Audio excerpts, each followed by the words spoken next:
Welcome to the Nerd Party. Let the filibustering begin. Welcome to Nerd Party.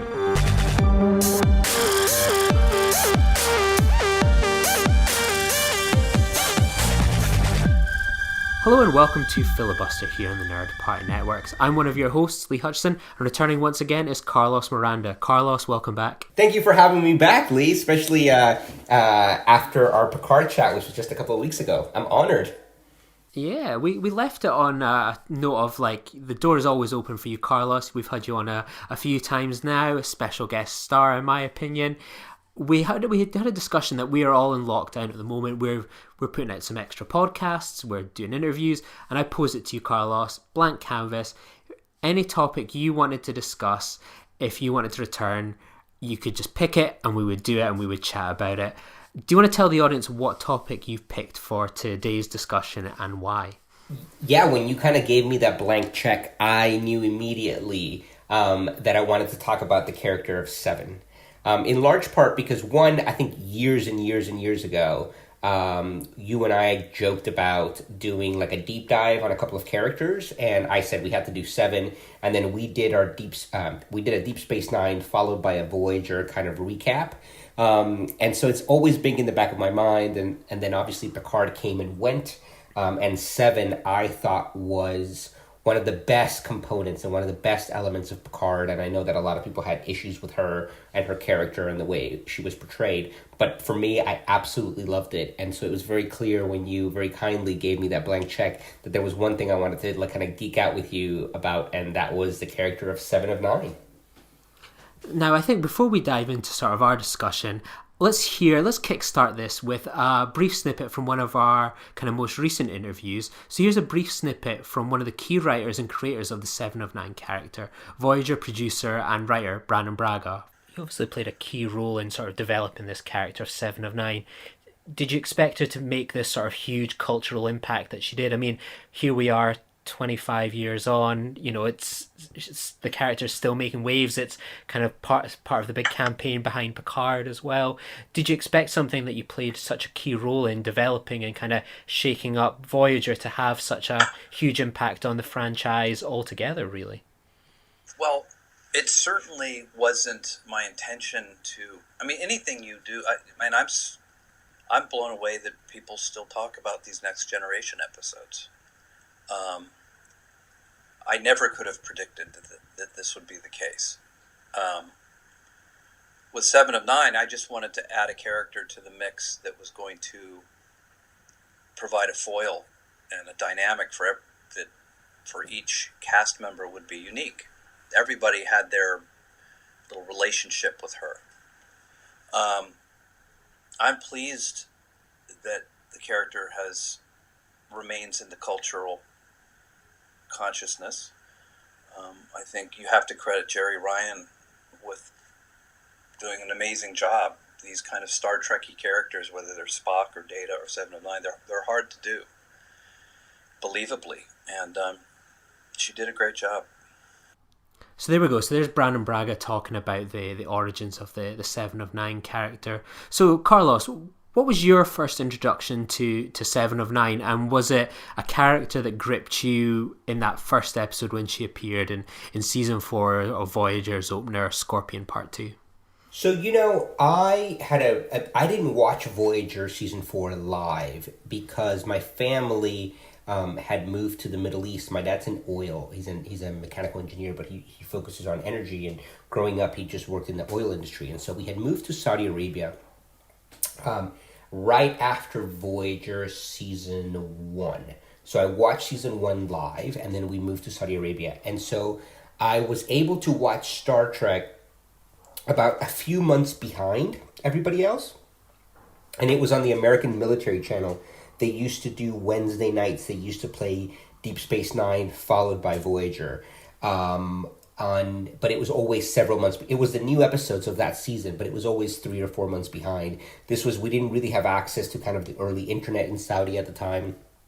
So, I knew that there was this character coming on from everything from like Star Trek Monthly and, various kind of Starlog and those kinds of magazines that I would buy at airports. And so I was really, really excited. But I was really late to the party when it came to the character of Seven. So by the time I finally saw her character on screen, I had read, everything that I could get my hands on when it came to like magazines and comics about the character of Seven. So I felt like I had this like unbelievable anticipation about this character. And I think when she, I think Scorpions Part 1 or 2 are two of my all-time favorite episodes of Voyager. And there's no shock there. I think a lot of people love those episodes, particularly episode 2. And I love her, the gift, the continuation of that storyline, like the exit of the exit of Kes, the real kind of introduction of Seven as a character. So I was, I think to me, I had this very like unbelievable sky high anticipation for the character because I was several months behind everybody else. And again, it was pre-internet, before you could download things and things like that. So I was, by the time I finally got to see the character and by the time I finally got to see those episodes, already I was predisposed to love her. And to be honest, it didn't disappoint. I think that there was, and we'll talk about this in greater detail, I think that there were some episodes at the very beginning where they were really trying to find her feet. And there's that episode very early on where she has that like really weird kind of cringy like flirtation scene with Harry Kim, and like I think that's like the episode right after the gift, and so I think that there were a couple of episodes where they were trying to find her and her voice and who she was, but ultimately when they finally nailed it, and it isn't just Jeri Ryan's performance, which I think is excellent. And especially how she grows into the character as the seasons progress. But to me, I think I was smitten, not just because she's beautiful, but really as a character. I think she's one of the best characters in all of Star Trek. So I had this weird anticipation, and it did not in any way, shape, or form disappoint. One of my kind of first memories of 709 is almost kind of runs a little bit parallel to you. I was 10 in 1997 when we first were introduced to 7 of 9, and my dad worked in the oil industry as well. And I remembered one day he came back from his job and he had this like huge plastic folder filled with print-offs. He had just gone onto like the Star Trek website because we didn't have the internet in our home at that stage, and he had just printed off like character profiles and information about like the Voyager crew and cast, sort of about just as season 4 was about to come on or had just started, and one of them was 7 of 9, and I think we were sort of maybe midway through season 3 at the time in the UK, and I was like, who the hell's this 7 of 9? And sort of just like reading this little print off basically this character profile from a website, just looking through going, oh wow, this seems really interesting, I am dead keen on that.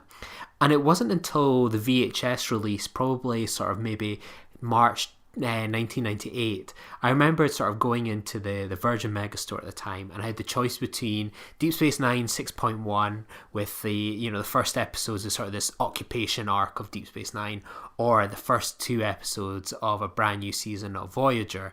Now, naturally, I would kind of go towards Deep Space Nine. That is my favourite show. I love the finale to season 5, but I also love the finale to season 3. But the idea of seeing a brand new character come into Voyager was really appealing. You had the character of 7 and 9 on the front cover. You had this Borg cube. I was like, you know what? This is the VHS I'm going to pick. And I took it home and I was just immediately gripped because I felt like something kind of Voyager was missing at the time.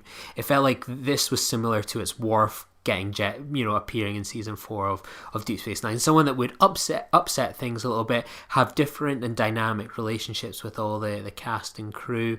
The Borg were one of my favourite species at the time of kind of that show kind of kicking off.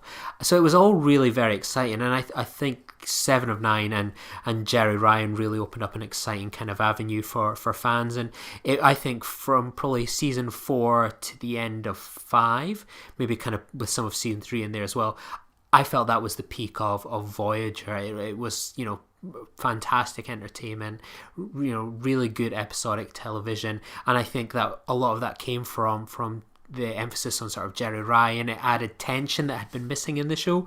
We didn't get this sort of Mackie tension that we were always kind of expecting, but we got this tension between Seven of Nine and Janeway that perhaps filtered through from the actors a little bit, if the rumour mill is to be believed. So yeah, it was a really exciting time, and it was something that I think was really welcome at the time in the series. Yeah, no, I couldn't agree more. I think that tension, and you and I have talked in detail about, I think, one of Voyager's biggest missteps. And even though, we're both massive uber Star Trek fans, and I love Voyager, I think Voyager is a show that I'm far more critical than I am of Next Generation and Deep Space Nine, and even to a lesser degree Enterprise.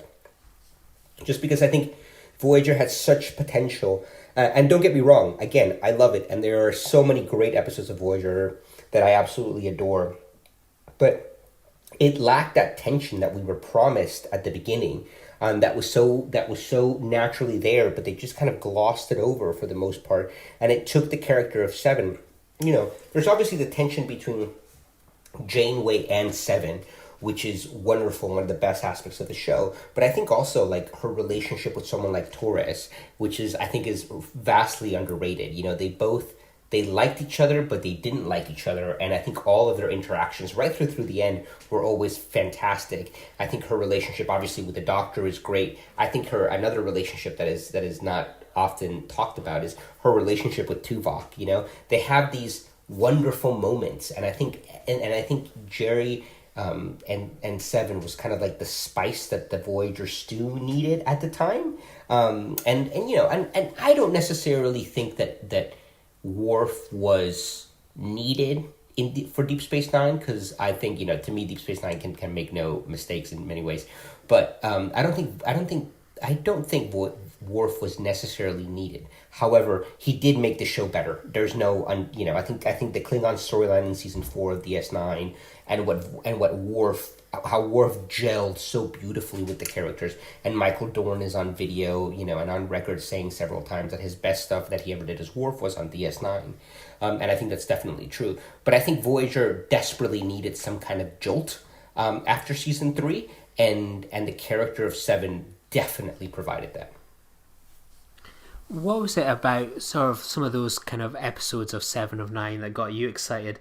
There was something I was kind of debating actually with Brannon Braga when this episode will drop a few weeks after this discussion which we had yesterday, where obviously before Discovery got dropped onto Netflix all around the world except America, Netflix released what were the 10 most streamed episodes that was out. And it was a really interesting thing, because for me and you, if we were to drop a list, I think it would maybe have 1 or 2 of those in there, but I think a lot of people were surprised. So if you've never heard of it before, the list was, at number 10 was The Next Generation Clues, 8, 9, Voyager Time and Again, 8, Next Generation's Q, and then this is where things start to get interesting, and you can sort of perhaps see the appeal of 7 of 9 and what she brought to the show. At 7, The Dark Frontier feature-length episode. Episode 6, The Gift. 5, Scorpion Part 2. 4, Scorpion Part 1. Then it was Best of Both Worlds Part 2 at 3. Then Part 1 at 2. And then at 1 was the Endgame finale. So you can clearly see that, looking at that strict data, that's removing all people's opinion, that Scorpion seems to be a gateway for people to go into it, that they'll watch 1, 2, and then they follow it through into The Gift. So she makes such a strong impression that The Gift, which is a good episode, but I doubt it's one like Yesterday's Enterprise that most people are going to go, hey, let's get that on. That shows that clearly there is a follow through, and the success of that character is probably highlighted in especially Dark Frontier Part 1 and 2, and sort of the Borg, which she probably represents, in sort of the most popular one, Endgame. So I always find that quite a fascinating sign of kind of the success of the 7 of 9 character. I couldn't agree more. A couple of years ago, a couple of friends of mine and I were looking to potentially start. This is a completely different tangent, but completely looking to start a data analytics business around data in popular culture, and that's a topic for a completely different discussion. But long story short, I remember this. It was around the time that Netflix released this top 10 list, and I remember the infographic. And when Picard was first announced, I remember tweeting and having a conversation with a lot of people, some of which no doubt are your listeners, on Twitter about how even though we knew nothing about the show, I was like, given the data, the Netflix data, and what we know of what works, because obviously something like Picard and Star Trek in general is both a creative and a financial enterprise, no pun intended, right? So when it comes to the finance component of it, you want to have some interesting new elements in a new show to get people excited, but at the same time, you want to kind of do callbacks and bring in elements that people love. So, I mean, I remember saying very early on, not necessarily that Seven, I'd never said that Seven, or kind of, I'm no oracle, I didn't know that Seven was going to be back, but it was very clear that the Borg, given that it was focused on the character of Picard, that the Borg were going to play an important component in Picard. That to me was never a surprise. I remember that teaser trailer when you first see the Borg cube, I was like, yeah, well, obviously, not only is one, from a creative standpoint, the Borg is, obviously a fundamental component of Picard as a person and as a character, but in addition to that, they're good for business. First Contact, the successes of First Contact, when you look at the list of the top 10 episodes of Voyager, on Netflix, almost every single one of them has to do with the Borg, right? I was surprised that they brought Jeri back. But not surprised, not shocked, right? Because she's a safe bet, right? And so I think it was really interesting that Picard went down that route, but by no means was it truly surprising when you stop and think about it. When you kind of think, I want you to kind of probably think back, Carlos, to before Picard in a way. When you got to the end of Voyager, were you happy with where the character of 7 of 9 was? Did you feel that they developed that character the best that they possibly could? And did you feel that there was anywhere left for them to go if she ever came back in a movie, a TV series, or something like that? I was happy with... I was never like a Chakotay, 7 shipper. That implies there is someone out there that would be. I think there are, man. I think there are. But, I partly because I think the character of Chakotay was really underdeveloped. I'm not a big... Chakotay's not in my top 5 characters of Voyager, much less top, 10 characters in all of Star Trek type of thing. So I think that was a weird creative choice in many ways, but I am happy with the character of 7. I think that the character of 7 is a Star Trek character for the ages, right? Because unlike, people compare her to a Data or an Odo, she is very much that other. But what's fascinating about her is that, she was kind of this idea of exploring her humanity was very much forced upon her.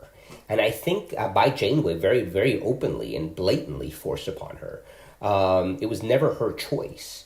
And so I think that her character arc is wonderful. And I think that that's why I loved her appearance in Picard and her kind of 7 as Robin Hood storyline in Picard, because it was such a natural extension of who she was at her core. I think that, if it hadn't been for Janeway, she was always 7 was always very, I wouldn't say eager, but her natural inclination was to do the quickest thing in any situation at what she thought was the most efficient thing in any situation, and that usually involved firing upon someone or destroying something, right? So I think to me it's very easy to see an arc where a character where those edges are beginning to be softened by a character like Janeway. But then in the absence of Janeway, and when you throw in a whole bunch of kind of traumas like what happened with Icheb, and other things that happened to her in between Voyager getting home and when we see her in Picard, it's very natural to see her kind of fighting for the Rangers and being who she becomes. So going back to your question, I think that her character arc from the first episode of season 4 right through the end of season 7, kind of those 4 full seasons, is a wonderful character arc, and I think one that unfortunately not many other characters in Voyager got, especially when you compare them to characters on Deep Space Nine and to a degree on TNG because of the films. But I think her character arc was and is arguably one of the top 3 best things about Voyager. What were some of the highlights of her run on Voyager for you? Were there, like, we picked off a bunch of episodes that are popular with streamers on Netflix. What about you? What are some of your favourite 7 of 9 episodes and maybe some of your favourite 7 of 9 moments? So, my two of my absolute favorite episodes. I mean, I love Dark Frontier. I watch Dark Frontier like every 3 to 5 months, like all the time. My wife is always just like, is that Borg episode that you like with Seven and the Queen? And like she has, no doubt my wife has seen that episode like 10 times, right? I love Dark Frontier. And to your earlier point, Lee, I think that Voyager really hit its stride. I think the best seasons of Voyager are seasons 3 and 4. I'm sorry, no, that's not true. Seasons 4 and 5, right? With like season 7 and notable mention. I think there's a lot. There's a lot I love in season 7 of Voyager. But what makes seasons 3 and once you make seasons 4 and 5 of Voyager, I think the best is the introduction of Seven and how she shakes everything up and the Borg threat. I love that we always knew, even though they don't mention the Borg very early, very much in their earlier seasons. We know that they're in the Delta Quadrant. We know they're going to run into the Borg. We know that the Borg are these amazing villains, and so like that anticipation of building up and getting to the Borg was always there on Voyager. And I think that finally getting to them and seeing Seven was such a wonderful payoff. But going back to your question, two of my favorite kind of 7 moments are 1 in the Omega Directive and 2, Someone to Watch Over Me. So those are 2 of my all-time favorite kind of 7 episodes.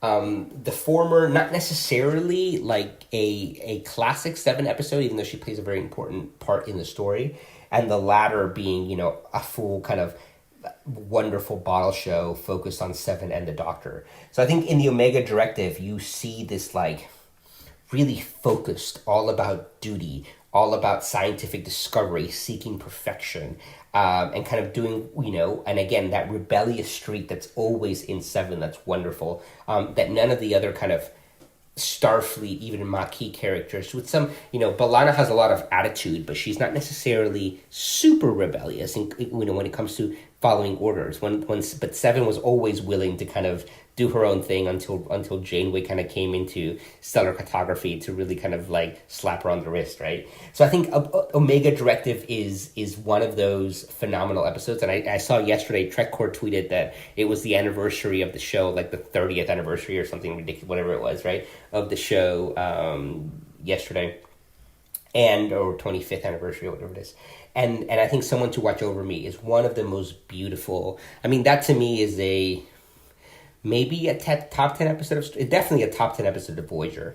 And it's arguably a top 20 episode of Star Trek for me. I think I love those very kind of quiet moments. And I think that the dynamic between her and the Doctor and what the character goes through when, all the dating and the holodeck is absolutely wonderful. So I think there's a lot of episodes that I can talk about, and all the big ones, whether it's Scorpion, Dark Frontier, Endgame, they're the big ones for a reason. But I also love those kind of more quiet bottle show episodes where she really highlights where the episode really highlights who she is and the dynamic between her and a couple of other characters. Because Seven is most interesting. She's interesting as a character, but she's also extremely interesting when you're playing her off another character, and it just so happens that the holy trinity of Voyager, and when it comes to characters, became Janeway, Seven, and the Doctor, and they're the best characters on Voyager without a doubt. They're also the best actors, I would argue,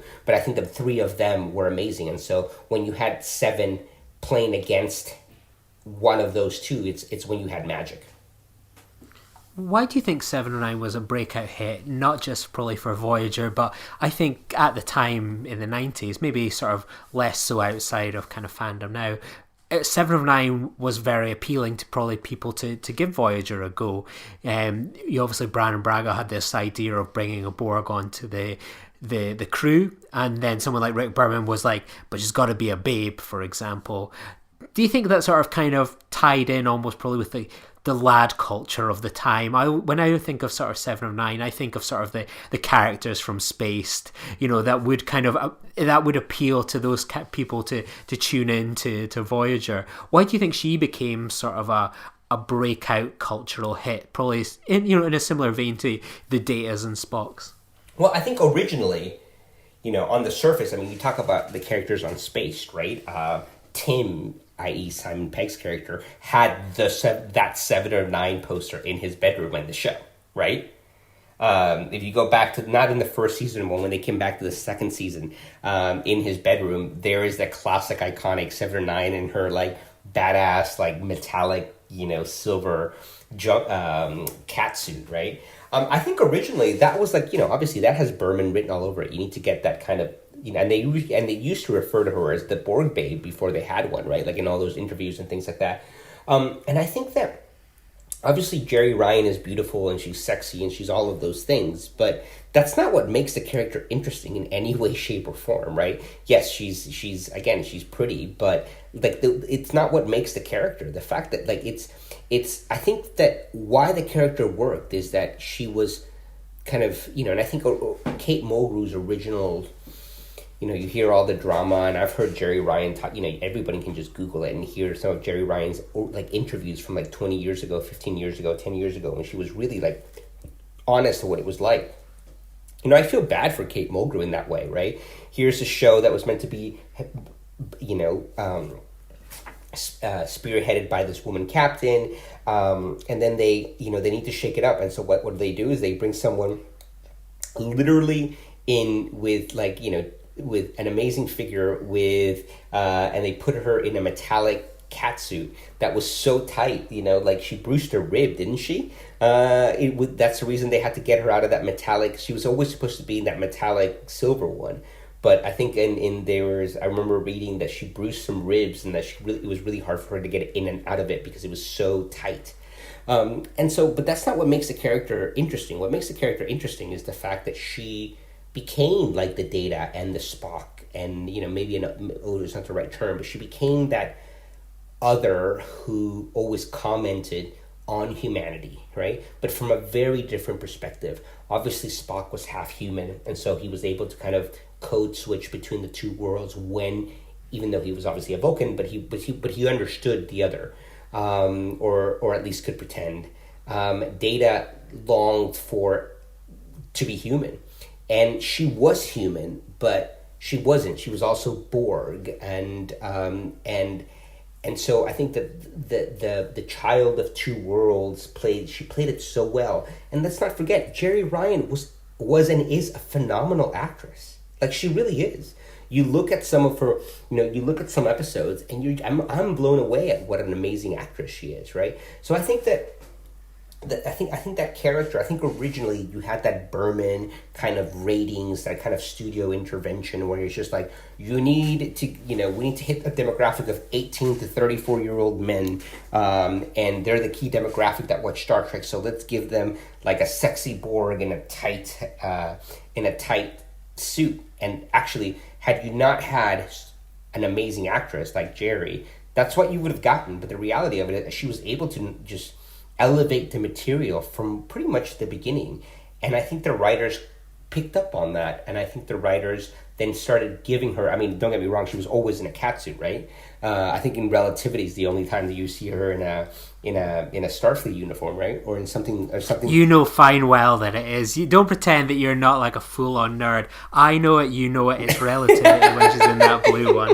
Okay, it's Relativity. You're right. It is Relativity. I think that's the only time you really see her in anything but a skin-tight catsuit, right? And even when she was wearing dresses, it was always super form-fitting. And so I think that she to her eternal credit, I think the original inclination was that, yeah, let's appeal to kind of the lads and give them something sexy and pretty to look at. And in reality, she came in and blew everything away. And I think the writers really picked up on that. And her dynamic with the Doctor and her dynamic with Janeway is a testament to that. And I think a lot of that tension that existed at the time between Kate Mulgrew and Jeri Ryan,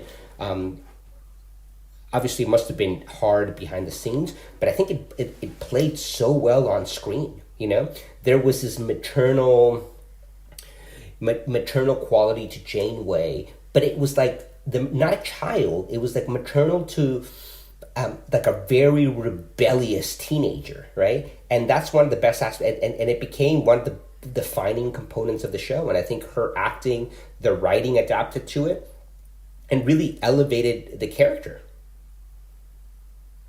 Well, obviously, she's returned in Star Trek Picard. What was your initial reaction when you watched that trailer and 7 of 9 appears at the end of it? Can you remember how you felt and when you first watched it? Okay, so I was at a client's, a very important client of ours, at a dinner party at their house, right? And the Picard trailer, I was kind of, I like, it was not appropriate for me just to get up and watch the Picard trailer. But I knew it had been out because I had peeked on Twitter and had seen all these like crazy reactions. So I pretended I had to go to the bathroom and I got up to go watch it. And I just locked myself in the bathroom to watch the Picard trailer. But I didn't have my headphones, so I couldn't listen to it very loudly. And I sat there and I just watched the Picard trailer, and I watched it twice. And the moment she came on screen, so it had been ruined for me because I had seen several people being like, Data and Borg and 7, oh my God. And so they were going, it was, that was the chatter on Twitter. So I was like, oh my God, 7. So the moment I saw her, I knew she was going to be on the trailer, which was unfortunately kind of ruined for me. But it was just, it was, like I said earlier, it wasn't shocking that 7 was on. She's a safe bet from both a creative and a financial standpoint. She's a safe bet. And if you're not going to bring back many Next Generation characters at the time, we didn't know what other if any Next Generation characters were going to be brought on. Having 7 back made a lot of sense to me, right? And I always wanted that scene, which I thought we got in Stardust, that was so well done in Stardust City Rag, right? Between Picard and 7 when they're talking about the transporter, and they admit to each other how hard it is to kind of be fully human after being assimilated, right? And I thought that scene was for the ages. I just thought that scene was phenomenal. So it wasn't surprising that 7 came back.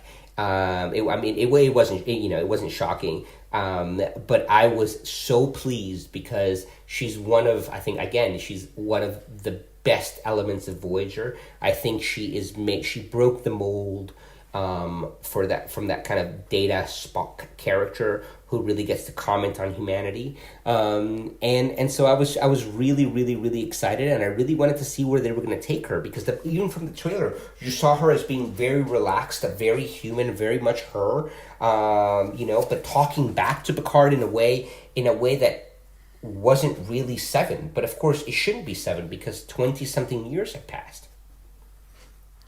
I remembered when I first watched that trailer, I was coming back from London and I was on a really quiet train. I was in the quiet coach, and I remembered I knew the trailer was going to drop while I was on this long train journey back to Scotland, and I remembered sort of just following the panel, and I was like, come on, trailer and stuff. I was just refreshing, and I was going through like the heart of like the English countryside at the time, so like 4G was at a minimum, and then the trailer dropped and I was like, right, here we go. And I think it took about 5-10 minutes because of this stupid thing that the Star Trek CBS page has where it's like region locked. So I'm just like waiting for somewhere to post up.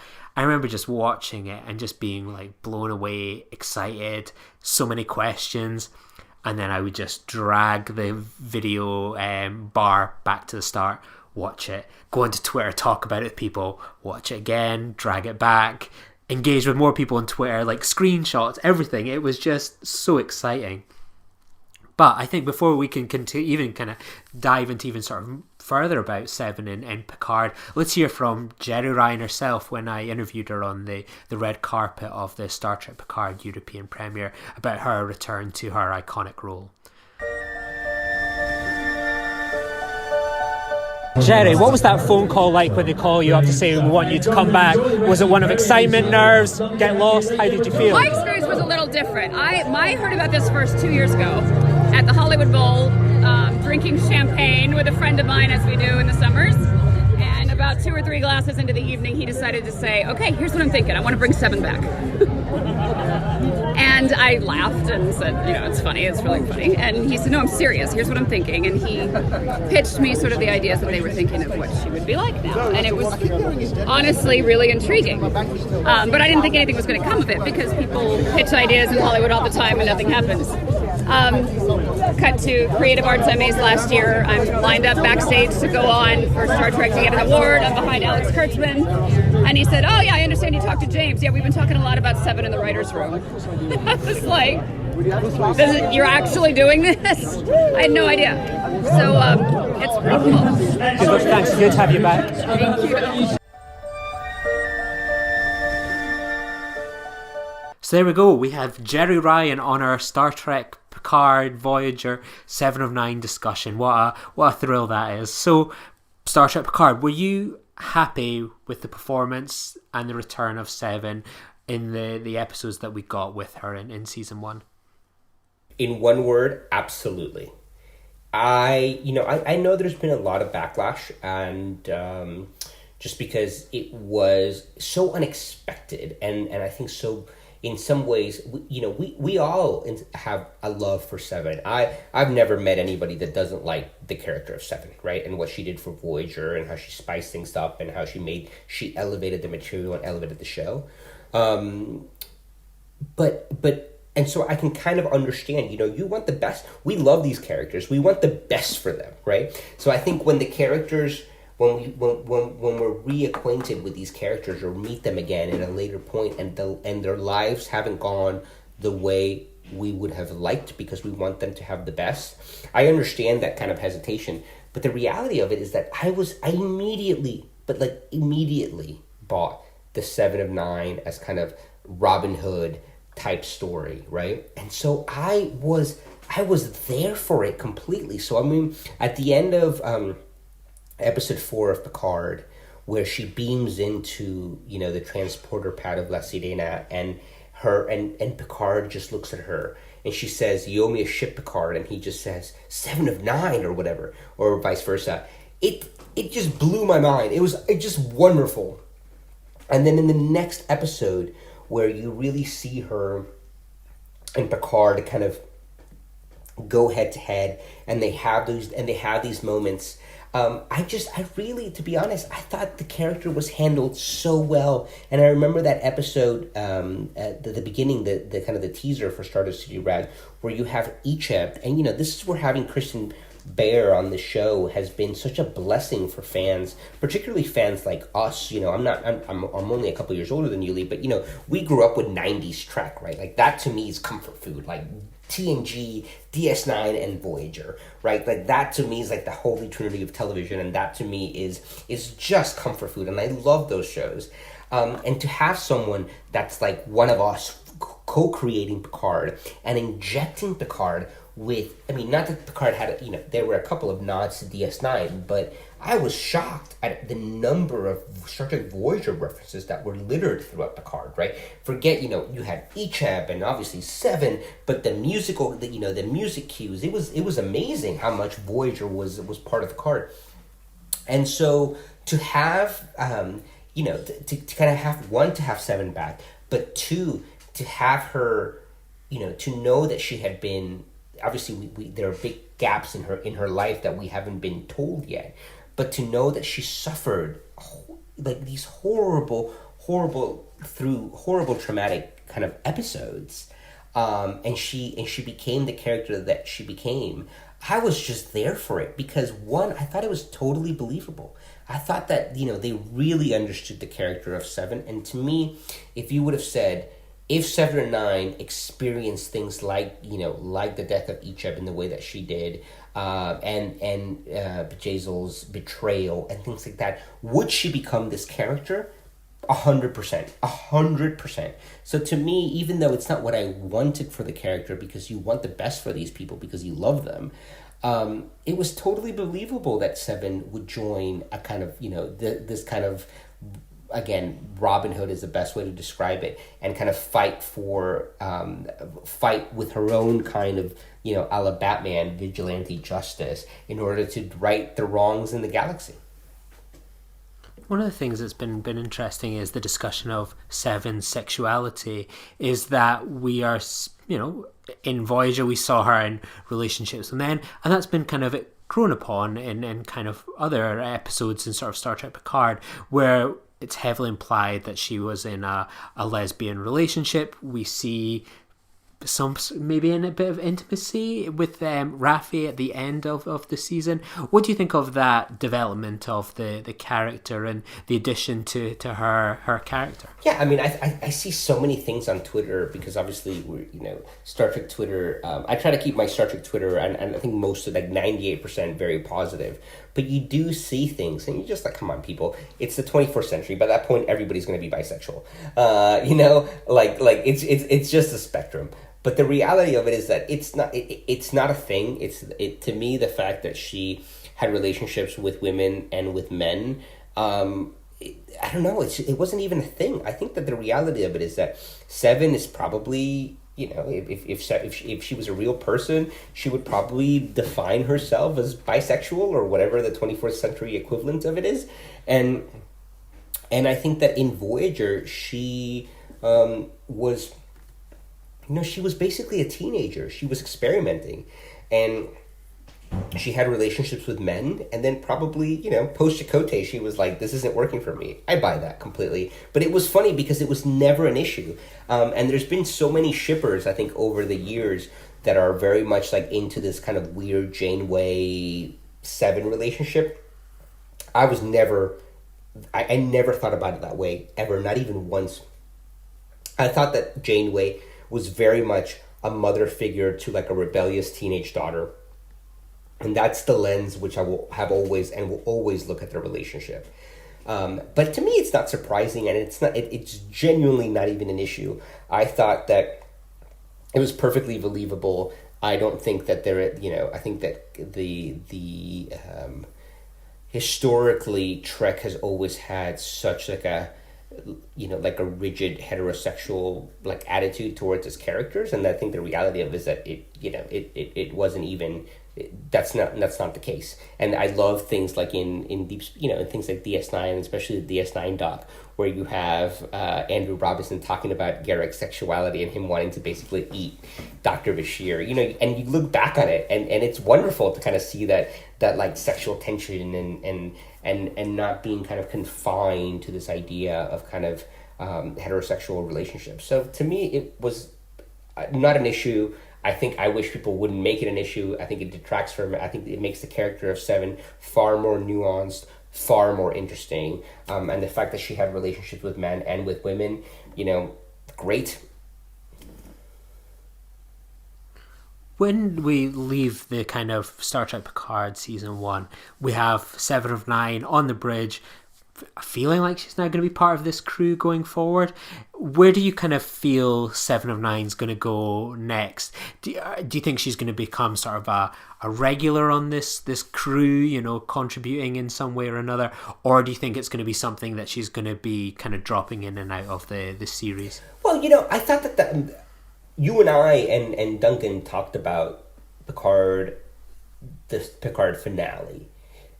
My least favorite episodes of Picard. I love the series, I thought I genuinely loved it. I just finished Una's book about 3 or 4 days ago, and I just bought the comics, so I'm looking forward to reading the comics, and I'm revisiting Picard. So I'm a big fan, and I still can't believe that thing exists. I just can't. I did not love the season finale of Picard. I thought the episodes 9 and 10 were by far, for me, the weakest. I thought it was a very odd ending. I loved the motley crew component to it, that this was not really a crew, that these people were just put together because circumstance and a mission and people were getting paid and things like that.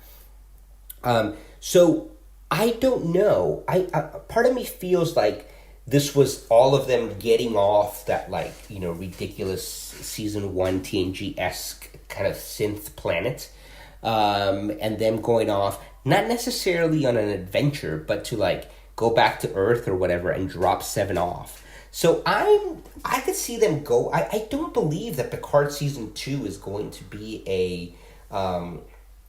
I don't believe Picard season 2 is going to be this, like, the cruise on an adventure, you know, looking, you know, exploring strange new worlds type of thing. Not at all. So I don't think it's going to be a crew. Do I want the character of Seven back? Absolutely. Absolutely. I think her and Picard have history there that needs to be further explored. I think her and Soji could be great foils to each other in some ways, right? So I definitely want Seven back. I'd like to see this relationship with Rafi, which I'm not against in any way, shape, or form. But, you know, that sequence, that final scene of Picard season 1 and the scene prior to it, how much time passed, right? So I just have a lot of questions about that season finale. But I definitely think they need to be bringing Seven back. I definitely love to see other characters of Voyager. You know, they've talked about Picardo coming back. So I think that it's interesting. I don't believe that they're going to be this crew. I don't think Picard is that show.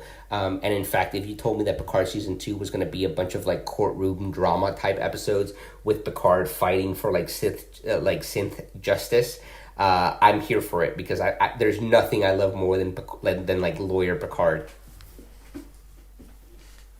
So have you got any final thoughts on 7 of 9 as we kind of wrap this up, Carlos? No, I mean, I think you know, we've touched upon it. I think that she when she was introduced, she did a great service to Voyager. She made that show stronger. She made that show better. She made the character of Janeway more interesting, I think. And I love Janeway. I love the character of Janeway. And in fact, in many ways, I think that of all the Star Trek characters, even though I love Picard and I love Sisko, I think I'm most like Janeway. And I think that I would. In fact, a couple of months ago, at an all-staff meeting, I talked about things I had learned about leadership from Captain Janeway, which went down really well with the company. But so I love Janeway, but I think Janeway's better because of 7. I think the Doctor is better because of 7. So I think that 1, she had a wonderful arc, which I think really ran its course throughout Voyager. And I love the fact that when she was kind of introduced back into our lives, she was done so with like a jolt. It wasn't just 7. 7 had gone through horrible things, and now look at her. And so I think that the character arc was brilliant. I think she could have easily been such like a one-dimensional kind of eye candy type character. And to Jeri Ryan's eternal credit, she like refused that, and she knocks it out of the park. And I think her popularity, 30 years later, is testament to the fact that it wasn't just one-dimensional eye candy when it could have been. It started off as that, but then it became this nuanced, layered portrayal of a character, and also a character from a species that we were so fascinated by, right? So I think the character is, one of my all-time favorite Star Trek characters. I think the arc is wonderful, and I'm excited to see where the character goes in the future. Obviously, we've had the pleasure of you on a few podcasts talking about Star Trek, Carlos, but this isn't the only place you can kind of hear or read you kind of talking about Star Trek. Where can people also, if they're looking to hear more about your kind of thoughts on Star Trek, where can they hear and read your work? Well, I'm like a Star Trek uber nerd, so I've just had my first article published on StarTrek.com. I write pretty regularly for Trek News. I'm on Trek Ranks quite a bit, Jim's podcast. And obviously I'm always geeking out with you, Lee, either in person or on your podcast. So I think, and if people really want to connect, the only thing I love as much as Star Trek is coffee. And so my handle is Double Mac. That's MACC. because double macchiatos are my go-to kind of drink. And so I'm really active on Star Trek and kind of general geeky Twitter. So by all means, people should connect with me there. We'll also have you back for another upcoming Star Trek episode. So yeah, we'll definitely have you back, Carlos. So thank you very much for joining me, and thanks to the listeners for tuning in as well. Join the revolution. Join the Nerd Party. Welcome to Nerd Party.